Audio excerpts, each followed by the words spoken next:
اور تم سے پہاڑوں کے بارے میں دریافت کرتے ہیں،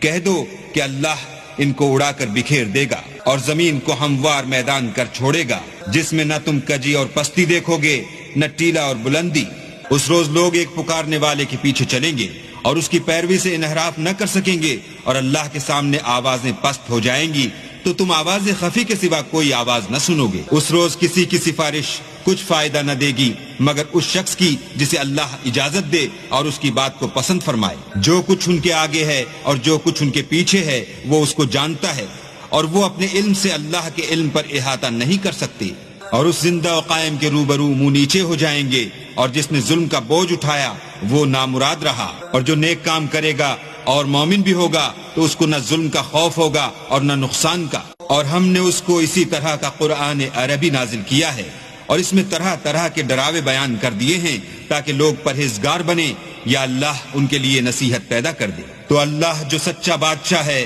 عالی قدر ہے، اور قرآن کی وحی جو تمہاری طرف بھیجی جاتی ہے اس کے پورا ہونے سے پہلے قرآن کے پڑھنے کے لیے جلدی نہ کیا کرو، اور دعا کرو کہ میرے پروردگار مجھے اور زیادہ علم دے۔